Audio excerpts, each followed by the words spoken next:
Hey everybody, welcome back to the next installment of my birth control series.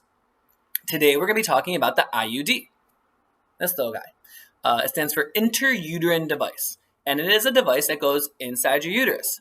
If you don't know what the uterus is, check out my anatomy videos to learn all about the uterus and female anatomy. If you didn't check out my video about how birth control works on our bodies, check that out in the beginning of this playlist. And so today, the IUD is this little device. My finger is about an inch long, maybe. It's shaped in the T shape, and it's inserted inside your uterus. That's why it's called intrauterine device. This is another one of the LARCs that we talked about last time. Long-acting reversible contraceptions. So it's inserted into the body. It's long-lasting. The smallest one we have lasts for 4 years. And the longest acting one we have lasts for 12 years. So it's 4 years and 12 years. Those are really long periods of time. That's all. If you get the 12-year long one, that lasts high school, college, like master's and doctorate degree programs. So it's really, really great. You put it in, you set it, you forget it. You don't have to worry about getting pregnant for the most part.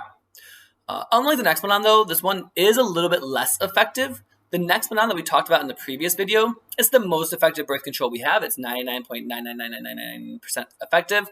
The IUD is also 99% effective, but it's mildly less effective than the next one on. There's two major categories we split IUDs into. There's the copper IUD, which is called the Paragard, and this is actually non-hormonal. It's the longest lasting one we have, so it lasts for 12 years. And it's non-hormonal. Some women can't take hormonal birth control because of medical issues that they might have. Or they just, some people just don't want to take hormones. They'd rather do something else. And so this is one that works without hormones. And the way it works is that the T, I don't know if you can see it, there's copper wrapped around it. Can you see like the copper and stuff? So it's copper wrapped around the T and it's inserted into your uterus. And as sperm swims through your uterus trying to find an egg to fertilize in the fallopian tubes, it comes in contact with the copper. And the copper, for some reason, makes the sperm's tails fall off. And if they don't have tails, they can't swim to find an egg to fertilize. And so they die. And so because it's copper and it's non-hormonal, it lasts for a really long time. However, unlike a lot of the hormonal birth controls we're going to talk about that decrease your period symptoms, the copper IUD or the Paragard does not decrease your symptoms. Because there's no hormones, it's not decreasing the uterine lining or ovulation like we talked about in the first video. And so when you have your period, when your body's trying to expel the uterine lining through the cervix and then out through the vagina, it's pushing against the IUD. And so that can cause a little bit more cramping and a little bit more pain. So if you're someone who already has a heavy flow or someone who already has a lot of cramping or bloating during your menstrual cycle, this one may not be the one for you. I have friends who use this and love it, but I also have friends who use this and just said, after a year of using it, my periods were just killer, and I decided to switch out. And like I said with the next one on, if you want to switch birth controls, switch birth controls. Give them we recommend giving them about 6 months to a year to just really decide if you like it or not.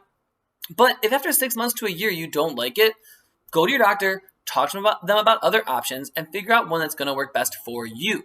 It's your body, your choice. You should get to decide what kind of birth control you want to use. So there's the Paragard. The copper one lasts 12 years. There's also three other ones that work on hormones. They're called the Mirena, the Skyletta, or the Skyla, and the Liletta. The Mirena is a little bit bigger and has a little bit more hormones in it, and therefore lasts for 5 years. The Skyla and the Liletta, they're a little bit smaller and only last for about 3 years. Because they're a little bit smaller, though, I've been told by people who've had them inserted, they have less original cramping when they get inserted. Because they're smaller, you're just not going to feel it being inserted through your cervix into your uterus quite as much as you're going to feel the Mirena. But again, Mirena lasts for 5 years, Skyla and the Liletta last for 3 years. So your choice to decide which one you want to get. And then they are hormonal, so it does those three things we talked about. It stops ovulation, it decreases your uterine lining, and it increases your cervical mucus. And because it decreases uterine lining, a lot of people on the IUD, on the hormonal IUD, just like with the implant that went in your arm, people on the hormonal IUD, they also often stop having their period, which, I've never had a period, so I don't know what it's like, but a lot of people tell me it's awesome not having a period. Unlike the implant, the IUD is less associated with random spotting or irregular periods. Although any hormonal birth control can cause periods to become irregular, the IUD is less associated with it than the implant. So how do we insert the IUD? With just this little device right here. I don't know if you can see, but the IUD is inside there. And so when you go to your gynecologist or Planned Parenthood to get this inserted, they're going to put your legs up in the stirrups, so your legs are up, and they're going to use this device to open up the vagina so they can see to the back of your vagina where your cervix is. Once they open it up, they'll shine a flashlight, and they'll use this little tool to open your cervix up just the slightest. Because usually the cervix, it's very, very small. It's like the size of a seed, like a mustard seed or something. But this device, it's a little bit thicker than a mustard seed. So we do have to open up the cervix just a little bit to get this device through. Once the cervix is opened up, this device goes through the cervix into the uterus. They are able to measure how far in to go with this little guy. So they're not going to shove it too far or anything like that. They're not going to damage your uterus. They know exactly how far to go because of this little measuring guy. And once it's in there, they just press this little button, and the IUD opens up inside your uterus. And then it looks like this.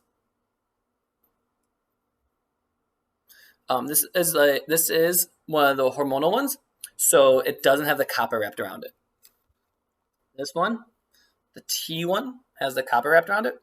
This one, the Y one, hormonal, does not have the copper wrap around it. You will notice that there's strings on here.